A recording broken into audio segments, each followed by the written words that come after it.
All right. Commissioner Thomas, will you do the invocation? Please join me.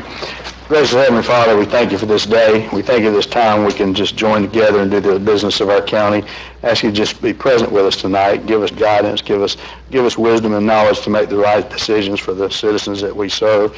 Ask your special hand of protection over our first responders and our military and those who are in the path of the storms going through today. In Jesus' name I pray. Amen. Amen. Pledge allegiance to the flag of the United States of America and to the republic for which it stands, one nation, under God, indivisible, with liberty and justice for all. Good evening, everyone. All right. Can I get an approval of the agenda? Motion to approve. I have a motion. Second. I have a second. Anything? All in favor? Aye. Passes 5-0. Citizens to be heard? Thank you, Mr. Ms. Samantha Kennedy.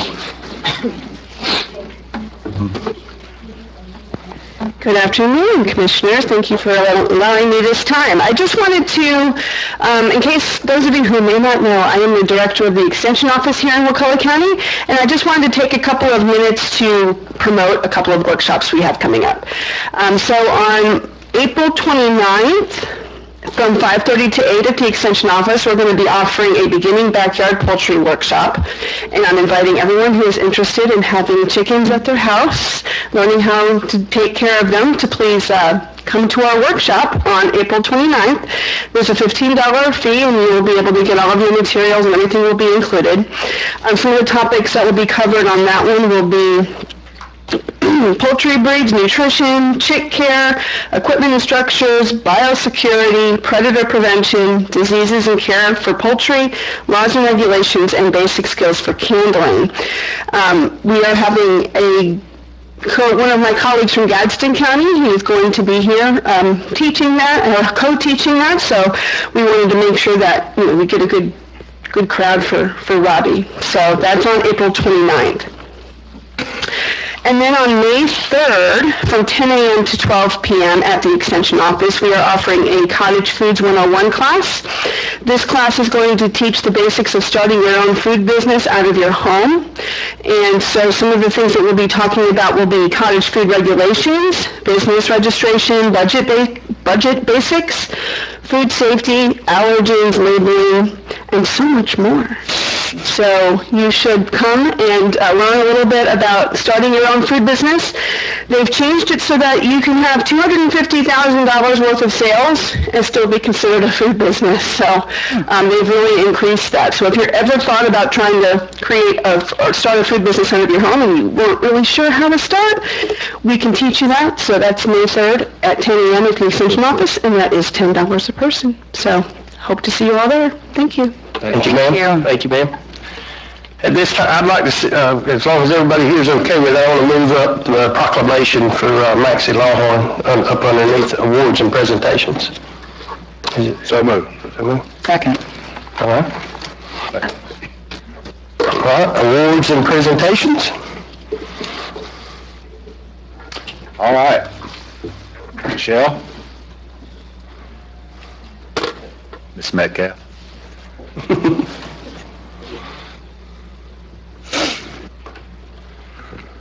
Good evening, Commissioners.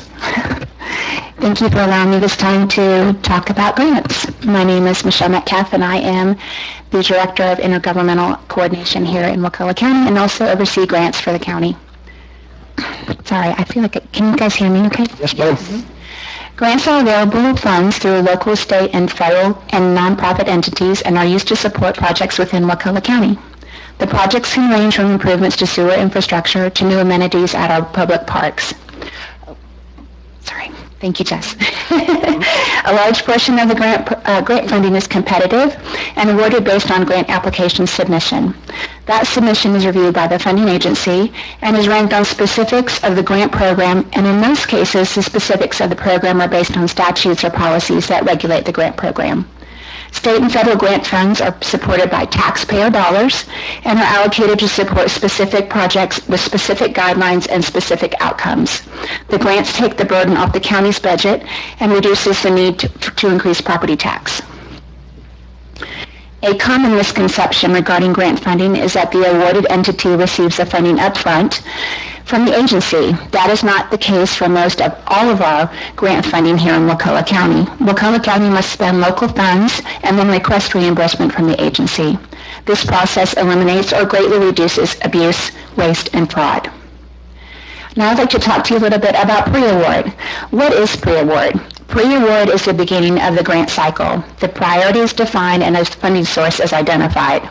An application is then developed using resources such as price estimates, benefits to the community and citizens, and feedback from the funding agency. The application is then approved for submission by the board. The board is made aware of any financial impacts such as cost share, federal interest, or other terms and conditions of the grant program that would be a liability to the county. The application is then submitted to the agency, and the agency evaluates the application to determine fundability. In general, there is usually a 5 to 6 month gap between the application, when the application is submitted, and when the awarded announcement is made. Next slide. How are these priorities defined? Wakulla County employs several different mechanisms to identify priority projects. Staff uses Adopted Infrastructure Plan, which is a comprehensive list of infrastructure projects that are identified by staff and citizens. Along with the Adopted Infrastructure Plan, the local mitigation strategy is developed to mitigate natural and man-made hazardous impacts on public buildings and infrastructure. The projects list, which is part of the local mitigation strategy, is a dynamic document and is updated throughout the year. Capital improvements element. This is part of the county's comprehensive plan and is updated each year to identify projects to improve elements such as the level of service of parks, schools, and sanitary sewer. Once the priority project is identified, the grant writer will then seek funding opportunities. It is important to note that each and every grant application that is submitted by staff must have a specific scope of work and specific deliverables or outcomes for that project. While it would be nice to use awarded funds for any project within Wakulla County, the awarded grant supports a specific scope of work. Next slide. I have noted on this slide an example of one of the tools staff uses to define and prioritize projects. The QR code will take you to the current Adopted Infrastructure Plan. Staff is currently in the process of updating this document, and there will be a public meeting held where we will encourage citizens to come and have input. Next slide. Now I'm going to talk about the other half of grants, and that's the post-award. Post-award is everything from the grant after the grant is announced and awarded by the agency. Staff will receive notification from the funding agency that the grant application was approved for funding. An agreement will follow the notification, and that agreement will be routed to Wakulla County's legal counsel for review. Any language that is not acceptable to the county or presents a liability will be stricken or noted for the board to understand the liability. Once the agreement has been vetted by legal counsel, it will be presented to the board for their approval. Along with any legal terms and conditions, the board is made aware of any financial impact. Staff would announce the financial impact in the agenda item as well as during the board meeting. Most common impact is a required cost match where the county must agree to support a portion of the project's cost with county funds. Dependent on the grant's scope of work and the cost of the project, staff will engage consultants or contractors to complete the project as defined in the grant agreement. That could range anywhere from posting a competitive procurement to engaging the consulting firm via continuing service agreement. Next slide, please. From the beginning of the project through the completion of the project, staff will adhere to the terms and conditions of the grant, which include, but are not limited to, the following: reporting, deliverables or milestones, program-specific terms, reimbursement request, closeout procedures, and finally, staff must ensure that all legal terms and conditions such as Davis-Bacon, Title VI, anti-human trafficking, insurance, termination, audit compliance are being followed. Next slide, please. Grants by the number. Wakulla County has 45 active grants currently. These grants are funded by 13 different agencies, and the total amount of funding of those 45 grants is over $117 million. Now I'd like to highlight a couple of just very exciting grants that we have. I'm very proud of these. Funds to support the construction of a new EOC that will provide ample space for our emergency management and our E911 dispatch. It will also serve as a regional training facility for our neighboring counties. Total state and federal dollars awarded to Wakulla County is $6.25 million. Funds to support the new P25 radio system. This is a countywide emergency radio system that will provide radio coverage for our public safety officers, sheriff's office, and in times of emergencies, state and local partners, road and bridge personnel, and our neighboring counties. Total funding from Triumph Gulf Coast of just over $11 million. Funding the amount of $200,000 to support a new walking trail in Azalea Park.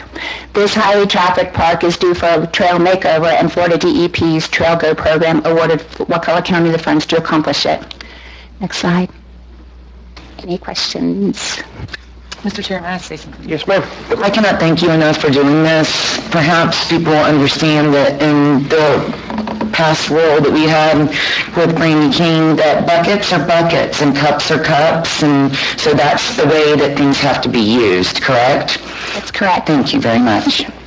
That's a very good point, is they have to be used for the scope of work that was applied for and requested. That's correct, and I think, the last several months where we borrowed money to let these projects happen organically has been very valuable to us here in this community, and so I'd like to thank you all for supporting that too, because we couldn't do it without that money to front these costs for these projects and so forth, so thank you all for taking a step out for us. Thank you. Thank you. One of the keys here is you hear about infrastructure, and that $117 million plus what else we've got, well over $200 million worth of infrastructure over the past couple of years. Yep. That this county we brought to the table, and our infrastructure is good. And so this is the reason that we're where we are, and not having to spend Wakulla County citizen dollars, even though grant dollars are taxpayer dollars. If those grant dollars, they were going to go somewhere. They were not going to go to the bank. So we brought them home. You guys and our staff brought those dollars back to our county for us to use versus being sent somewhere else. Exactly. Thank you, Miss Michelle. You're welcome, and contact information is up there if you need it. So. Yes, ma'am. Mr. Mike King. Always give them the tough follow. It really is. You had to say that, Mike. Family affairs. Mike King, Road and Bridge Director. David's asked me to come up and give you guys a brief, Speaking to the mic, Mike. David wanted me to come up and give you guys a brief presentation on our new speed study software. So I figured I would start with, go back one, please. Give you a little background on how it was done in the past. So what you see mounted on that pole is our speed spy. Looks just like a regular telephone box or a communications box. If somebody, if I didn't tell you, you'd never know that was radar collecting data. One of the issues that I have with that now, especially with everybody moving in, is the time it takes to complete a study. We used to put it out on a Thursday, Friday, Saturday, Sunday, so we had weekday data and weekend data, because sometimes people drive a little faster on the weekends.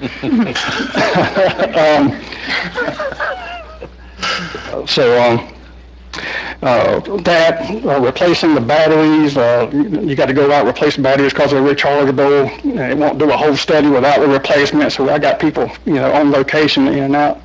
But now with our new software, it takes me about a minute to complete a study on any road in the county. We can go back 18 months. I chose this one to show because Lonnie Raker, this is on the agenda a little bit later tonight. Literally took me, once I had the road entered, 15 seconds. It's a little less than 15 seconds, and I had the study prepared. What we're looking for when we do these studies is the 85th percentile. The way I like to define the 85th percentile is that 85% of people feel like it is safe under normal conditions, to drive up to 52 mile an hour. On this particular segment of road, the 85th percentile was 52 mile an hour. Even the average speed was 47, so that's a speed limit of 35 through there, so there's not a lot of people going 35. Right. So once I get this done, I can send a link to the citizen via email. They can click on the link. They can see everything we see. Can you go to the next slide, please? So the charts that come with each study will have the days of the week at the bottom and time of day on the left. So if need be, you can pick out when when the fastest speeds are being done. Go to the next one, Jeff. So not only can we do one road at a time, but we can do several roads at one time, or an entire neighborhood. In this case, I chose Hidden Meadows, and I can get an 85th percentile for the whole neighborhood. If somebody calls in and say they're flying in my neighborhood, 1 minute. If they can hang on the phone for a minute, I can let them know. So I can do the whole neighborhood, or I can go in and check each road. The lighter the color, the faster the speed. So just looking at it, I can tell you that Pheasant Hill coming into the subdivision is a little bit quicker than any of the other roads. Next slide, please. Yes. So, and this is the breakdown of same thing. They'll have the days of the week when I send them the link, and the times if they're interested. Next slide, please. So you're doing 7 days now that you've got this new. I can do weeks. I can do months. I can do He's so excited. days. I mean, it is a game changer for us. Now, what you're tracking is GPS, correct? Yes, sir. Okay. Yes, sir. And I can even go a broader view. So this is an area, Wakulla Gardens around Feather, Spokane. It's got a little bit of the gardens off of MLK. I can check on by road again to see what the 85th is by road, or I can put in a filter that I want to see all the roads in that area, in that radius, that's 35 mile an hour or greater, because the roads inside the gardens are 25 mile an hour. Well, one of the conditions for it to qualify for traffic calming devices has got to be 10 mile an hour or more. So after I put the filter in, Jess, would you please? Instantly, I can tell that there wasn't a road in this date range, in that radius, in Wakulla Gardens that qualified for traffic calming devices. And I mean, you can actually tell that the gardens down on MLK, you can see where that construction is at because everybody slows down. It's below 35 mile an hour. That means that tells you ought to build rougher roads. So in a nutshell, that's what I use it the most for. I mean, there's so many other things that just don't have time that we could ramble on for a long time. We can look at congestion data, we can look at collision data, we can look at daily average traffic counts, and this goes on. Mike, you can show where the new roundabouts are at. The studies after the roundabout, before the roundabout? I can go back and tell you what the speeds were before the roundabouts come in, and then do another study of when it, and we just done one, as a matter of fact. Tell us about that. And it works. You could tell. Down, Yes, sir. Or it gets them moving. Yes, sir. Slows them down for sure. Yep. So, any more questions? This was a joint venture, this software was a joint venture between the BOCC and the Sheriff's Department. They had the same software as well. They're utilizing it, naturally figured out for different reasons. But yet, and also just for the public to understand, it's GPS data off of your cell phone, your car, etc. We don't pick up, we don't know anybody. All we get is a number. It was just 10 cars, and they went 35 miles an hour. That's all. Doing what? It's just speed. That's right, just speed and a number. That's it. That's it. Nothing else, period. Big brother is not watching. Big brother is not watching. He's just watching how fast you move. That's it. Sure, everybody knew. Thank you, buddy. Thank you, Mike. All right. Wakulla County proclamation honoring Maxie Longhorn for service to Wakulla County. Everybody bear with me now. I knew Mr. Maxie personally. I'm going to try to get through this. Whereas Maxie Lawhorn dedicated numerous years of exemplary service to the Wakulla County as a county commissioner, demonstrating unwavering commitment to the welfare and progress of the community. And whereas his leadership and vision have contributed significantly to the development and betterment of Wakulla County, fostering growth and enhancing the quality of life for its residents.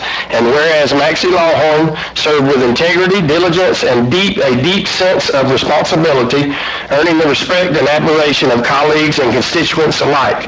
And whereas his contributions have left a lasting legacy that will continue to benefit Wakulla County for generations to come, now therefore be it resolved that the Wakulla County Board of County Commissioners hereby recognizes and honors Maxie Lawhorn for his outstanding service and dedication to Wakulla County.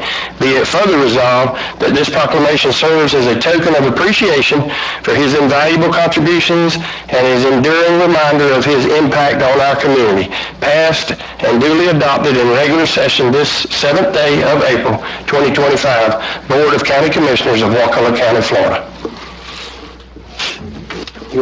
Josh, you want to let's hand this off to your mama? Hey, let Josh make the motion. Okay, I'll let you make the motion, I'm sorry. Make a motion to approve. I think I'm just going to second and third and fourth and fifth that. All right, so I have a motion and a second. All in favor? Aye. Aye. Passes 5-0.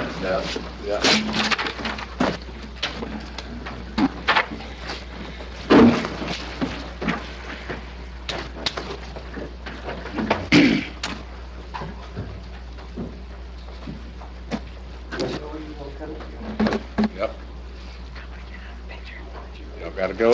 No.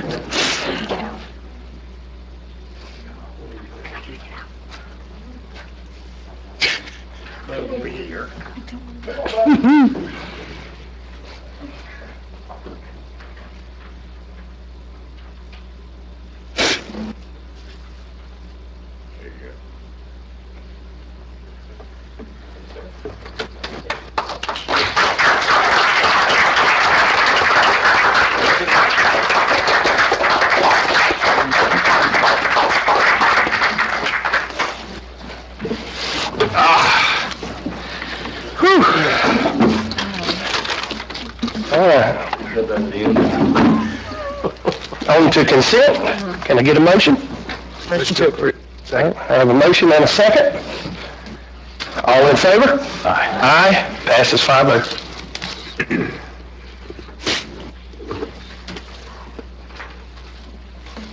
General business. Two times.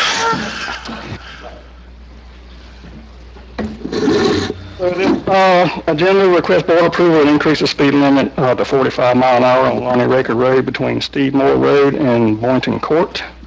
You guys, in the traffic study, we looked into other obstructions.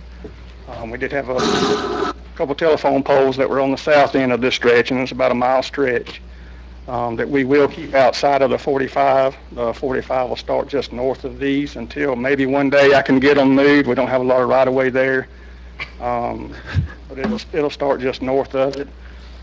We don't have any, to my knowledge, a lot of bicyclists, pedestrian traffic,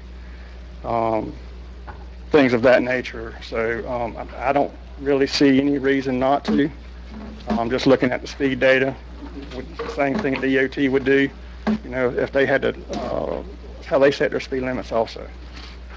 We had Dewberry take a look at it. They agreed, you know, let's just keep those poles out of the 45, and we should be good. Yes, sir. Motion to approve. Have a motion? Second. Got a second? Does anybody call Randy? Let him know that raise the speed limit? Randy tried to get this done long. I know he did. I've been hearing about it for quite some time on CRTV. All in favor? Aye. Aye. Passes 5-0. Right. Randy didn't have the software. He could have gotten it for free. All right. QR code. Number 9. This agenda item requests board approval to accept and award RFP 2025-01 Wakulla County Impact Fee Studies to Kinley Horn and Associates Incorporated and approval of the consulting services agreement. The role of the Wakulla County Charter Review Commission is to review and recommend any amendments, revisions, or appeal of the county charter. The CRC consisted of 15 volunteers selected from a pool of interested candidates. The CRC held numerous meetings in public over a 12-month period to review the county charter and obtain input from citizens. In the end, the CRC proposed 3 county charter amendments/revisions to the Board of County Commissioners for a referendum election to be held on November 5th, 2024. On July 15th, 2024, the BOCC adopted Ordinance 2024-16 providing for a referendum election to be held in November for the purpose of determining whether the county charter should be amended to require the county to commission an impact fee study by a professional consulting firm beginning in 2025 and every 5 years afterwards. The purpose of the study is to determine if impact fees are warranted within Wakulla County and where impact fees should be allotted if impact fees are initiated through the ordinance. The proposed amendment was passed by Wakulla County voters on November 5th, 2024 general election.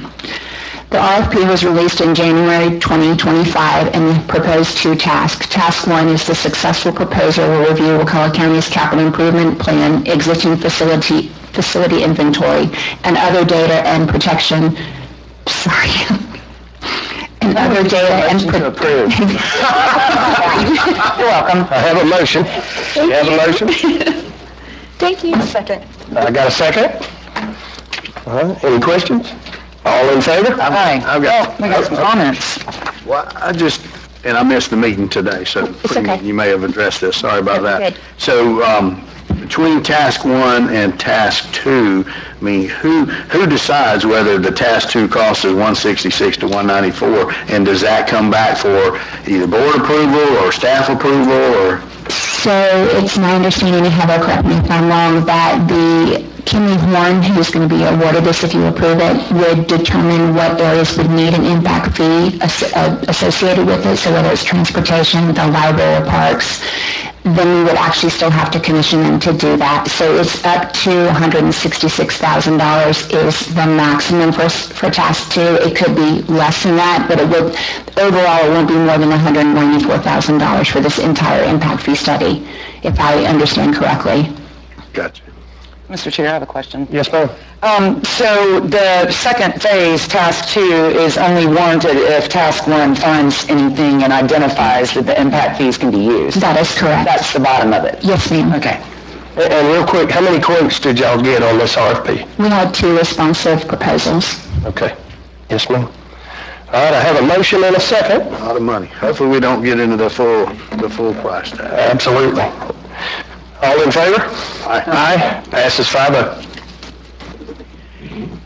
Item number 10, this agenda item requests board approval of a resolution authorizing the acceptance of grant award from Florida Department of Transportation's fiscal year 2024-25 beautification grant program, providing funds for landscaping along US 98 Coastal Trail and on the Lift Station 76 property, and authorizing the chair to execute the Florida beautification grant, landscape construction, and maintenance memorandum of agreement, and approval of a resolution and budget amendment.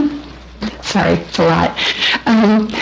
So in August of 2024, the board approved the submittal of an application seeking funding for landscaping improvements along US 98. Specifically, these improvements would include planting trees along Coastal Trail and Highway and at the county-owned property of 4450 Coastal Highway, which is Lift Station 76.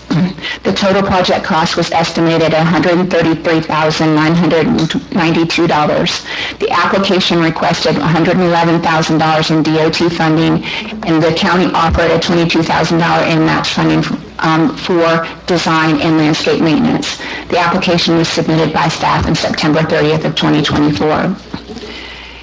In February of 2025, FDOT staff advised that the draft for the Florida Beautification Grant, Landscape Construction, and Maintenance Memorandum of Agreement was ready for execution for Wakulla County. I have a motion. I have a second. Any questions? For a second, you got No, I got a second with Ralph. All in favor? Aye. Aye. Passes 5-0. tab number 11 is exactly the same as tab number 10. It's just from a different area. Both up at the same time? Okay.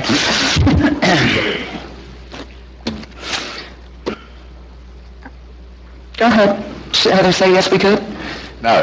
Exactly. Okay. We're telling Michelle to go ahead. Okay, thank you. Okay, you're welcome. The agenda item requests board approval of a resolution authorizing the acceptance of grant award from the Florida Department of Transportation's fiscal 2024-25 beautification grant program, providing funds for landscaping in the median of Crawfordville Highway and authorizing the chair to execute the Florida beautification grant, landscape construction and maintenance memorandum of agreement, and the approval of a resolution and budget amendment. This will provide landscaping that is north of Bloxham Cutoff in the new area that's been four-laned, and we're talking about putting in perennial peanuts. I'm going to make a motion to approve because the chair can't, because that's his favorite part of Crawfordville Highway. So I have a motion to approve number 11, I have a please. motion? Second. I have a second. All in favor? Aye. Aye. Passes 5-0.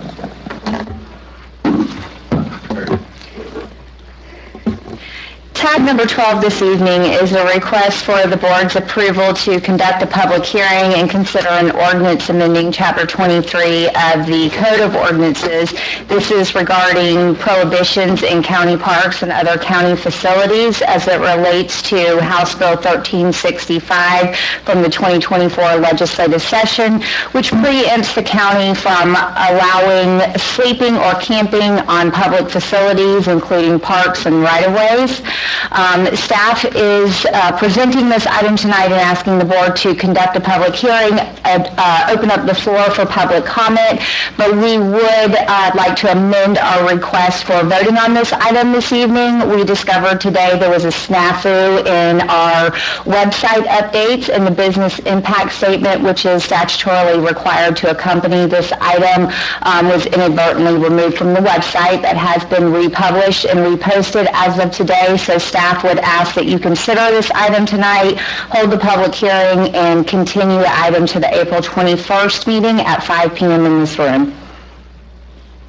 All right. So move that recommendation. That's I have a motion? all that. Yeah. I've got a motion. Second? I have a second. All in favor? Aye. Passes 5-0.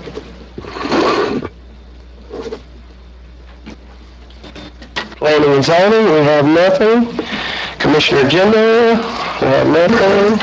County attorney, Nothing additional tonight? county administrator. Oh, yeah. Oh, no. I'd like to, we need to address the Florida version, state of Florida version of Doge. And we sent, each one of y'all got a copy of it. I'd like to ask Greg James if he would to come up. Greg sent a letter based on behalf of the county, and responded to the Doge request, and we did that a week and a half ago. And so Greg, you want to talk a little bit about that?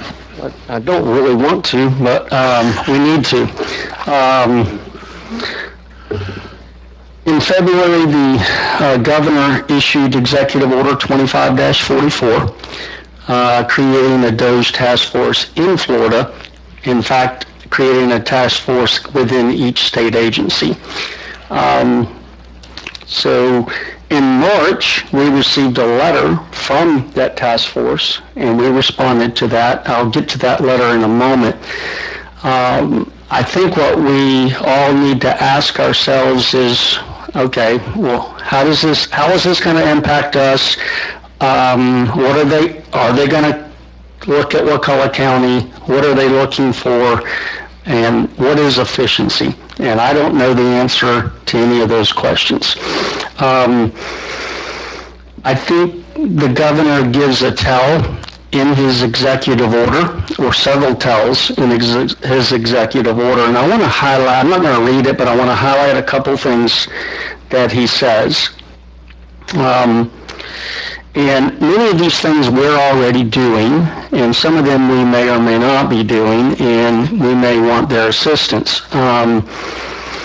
He mentions efficient, effective, transparent, and responsive government.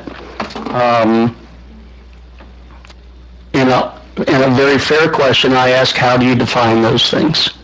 and who gets to define them. It mentions fiscal accountability. That is my responsibility as your comptroller to make sure that we are accountable for our spending. He mentions minimizing financial burdens on the taxpayer. To what degree and how much more can you do it? Eliminating unnecessary and inappropriate spending.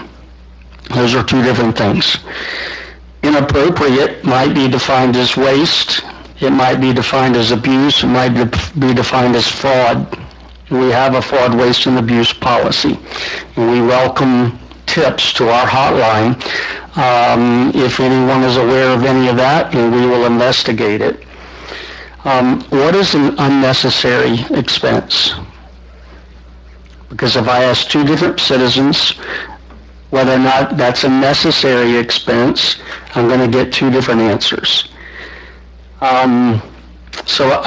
What is efficiency exactly? He mentions balancing the budget every year. We do that. He mentions saving Florida taxpayer dollars. He mentions his 24, 25, and 25-26 budget. He mentions paying down the state's debt.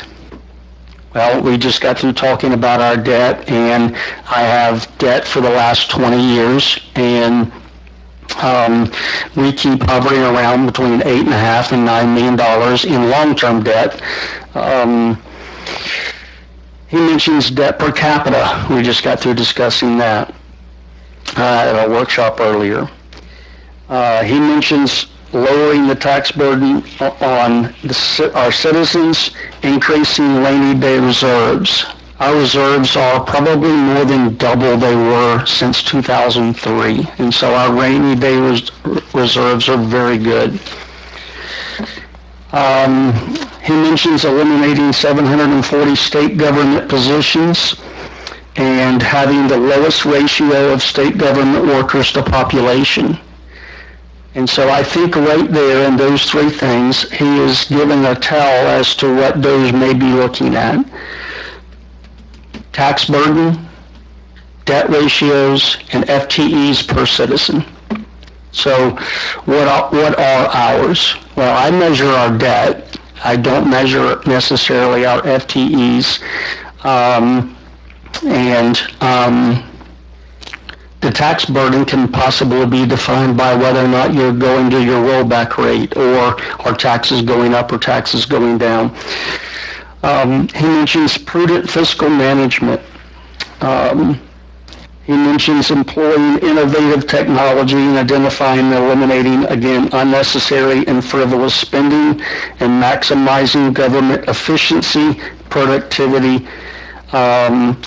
And so I believe that is what DOGE is going to be looking at the state level. And he goes on to say that they are to use publicly available information to identify and report unnecessary spending within county and municipal governments. And so his executive order that he issued in February then turned into a letter to us in March asking whether or not we met any of the conditions that are identified in Florida Statute Section 218.503. We do not meet any of those conditions and have not. I think the closest we ever got was back in, was it 07 or 08 or many, many years ago. And our office, on behalf of the county, responded to that letter.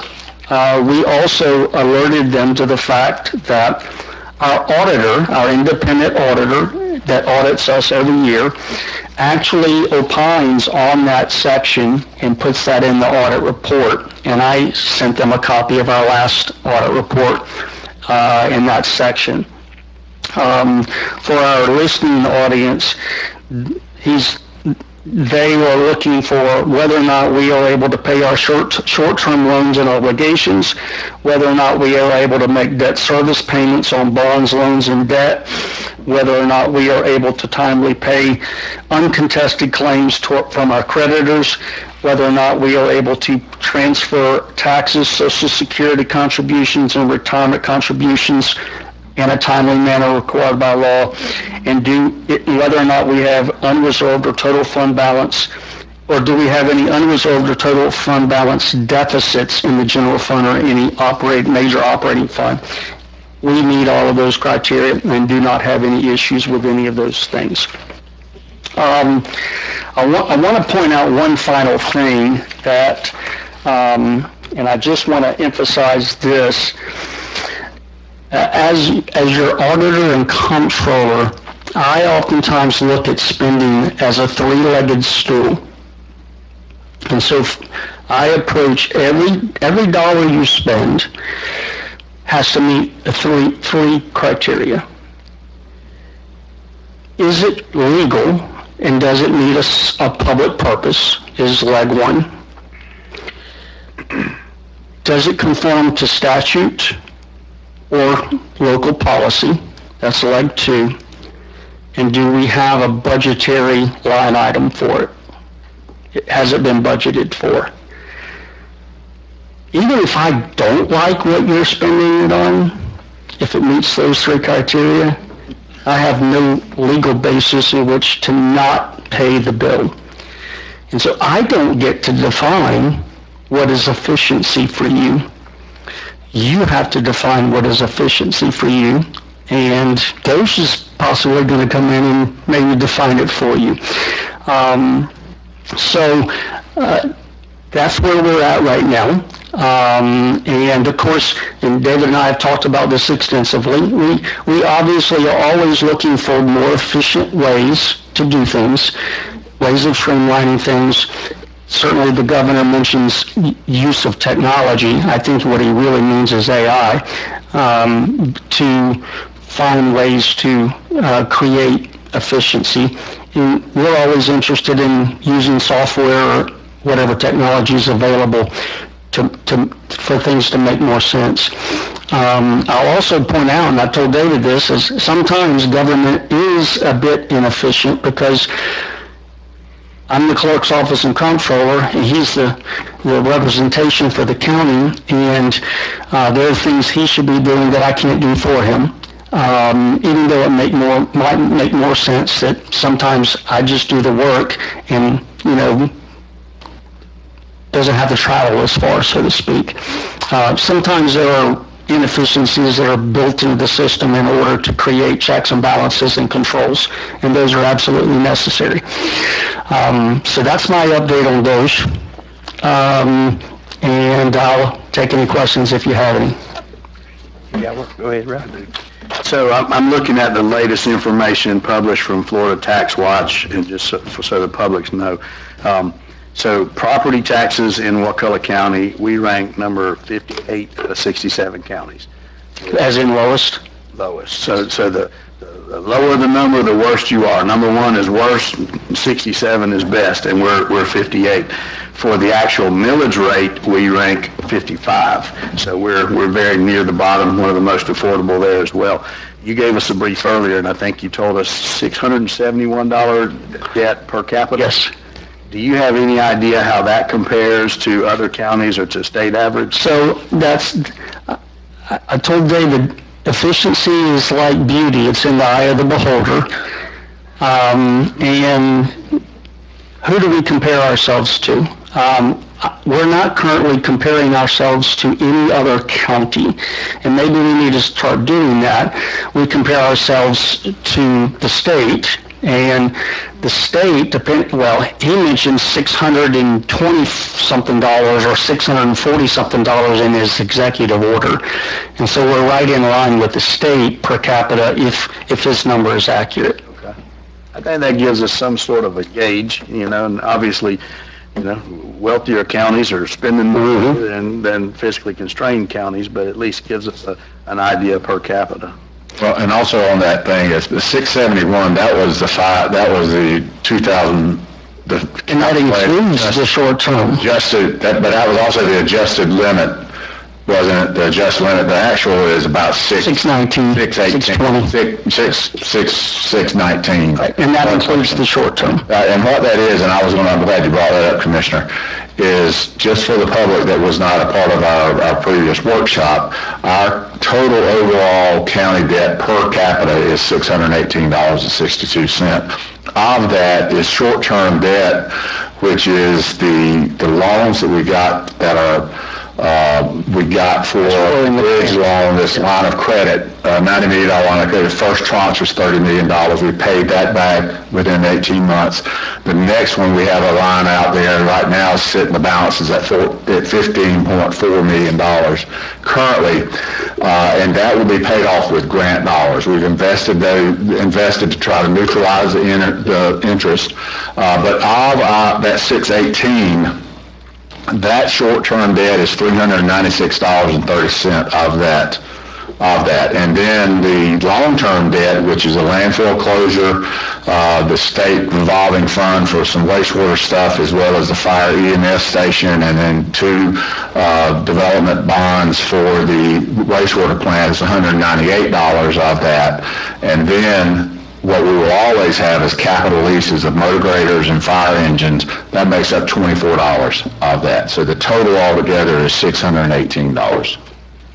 So do we pick 6 like counties and then start comparing ourselves to those, and where do we stand on that? And not every county is the same, and each one's built a little different, and you can find something comparable possibly.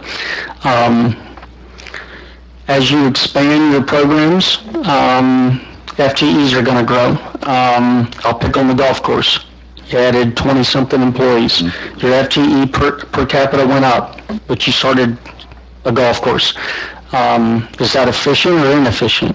Well, and then if it pays, pays for itself, so that efficient. So, but the thing is also, going back, touching on debt one last time, is just so that folks know, you can go to usdebtclock.org, and according to that, this was as of Friday afternoons, the U.S. debt was $107,246 per person.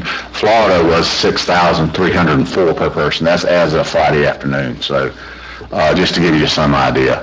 But also, Greg and I we met last week with Brandy and our team as well, and we talked about efficiencies, and as Greg talked about, the problem is government sometimes is its own worst enemy.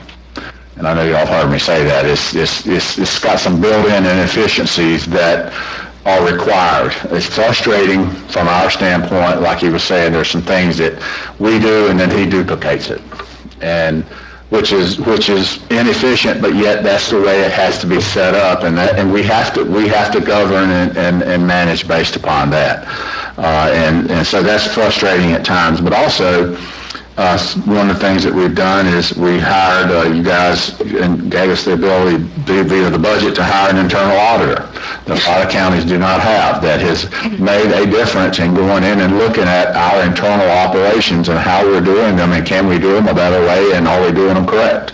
And so I was going to mention that as well. Our internal auditor does a couple things in every review or audit.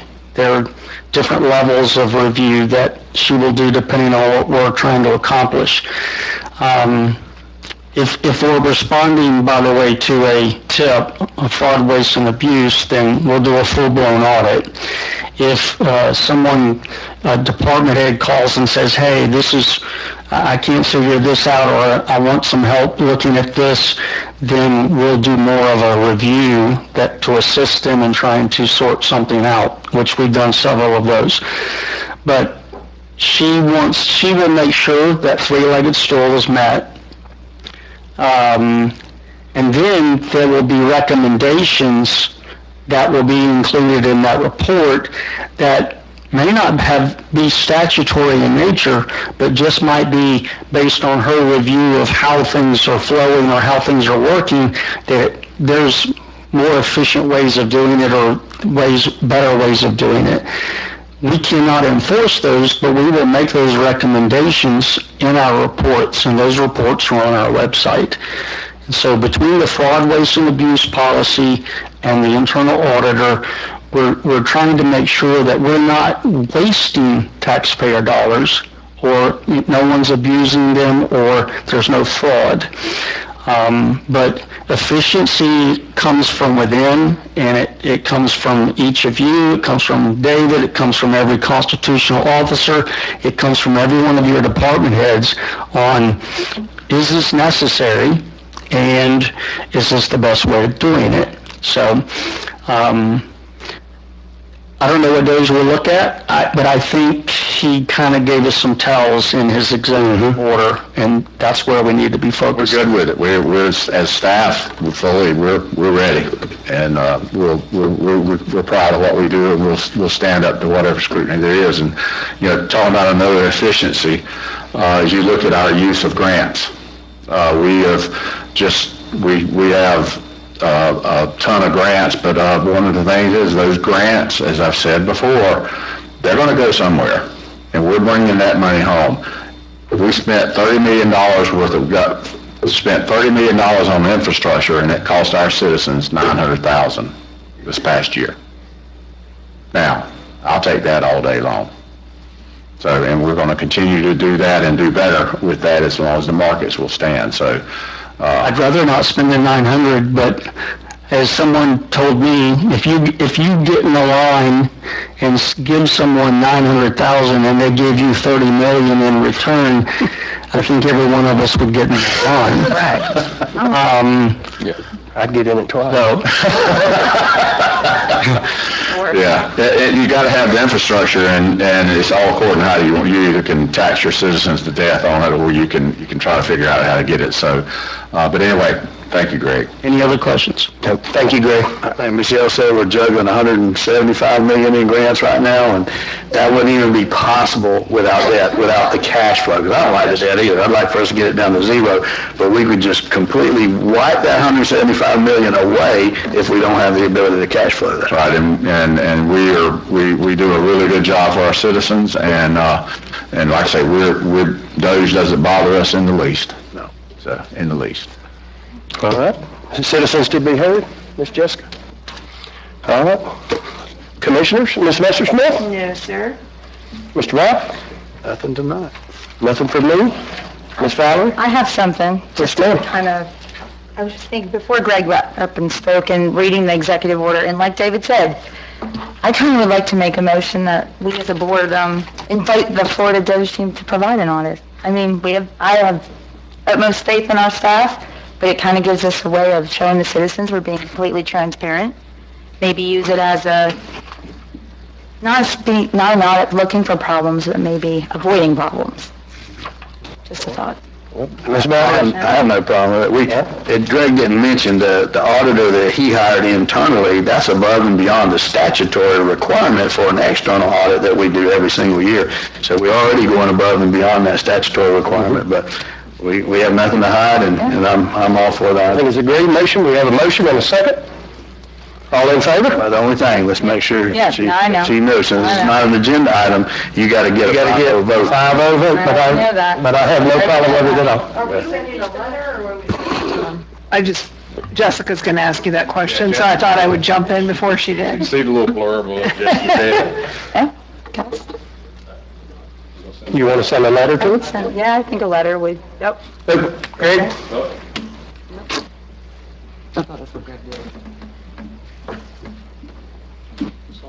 I'm not suggesting you have to follow suit, but I believe Lake County, Bay County, I think. Bay County, And Jefferson. Jefferson has asked for a full-blown audit, given the situation with the former clerk there.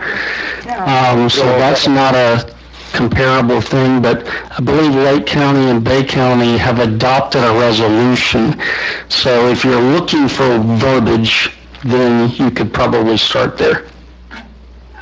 So do you guys want us to send a letter, or do you want us to bring back a resolution? You made the motion? I'd say a letter. That's just my opinion, whatever. A letter. No. It can be simpler that, we embrace that, and we're standing by and ready to assist in any way needed. Right. You good with that? I'm good with that, yes. Have a motion, have a second. All in favor? Aye. Passes 5-0. Mr. Josh? Thank you for the proclamation. You're welcome, buddy. Well deserved, well deserved. That's all I got to say. Thank you. All right. Need an adjourn? Motion to adjourn. Motion to adjourn.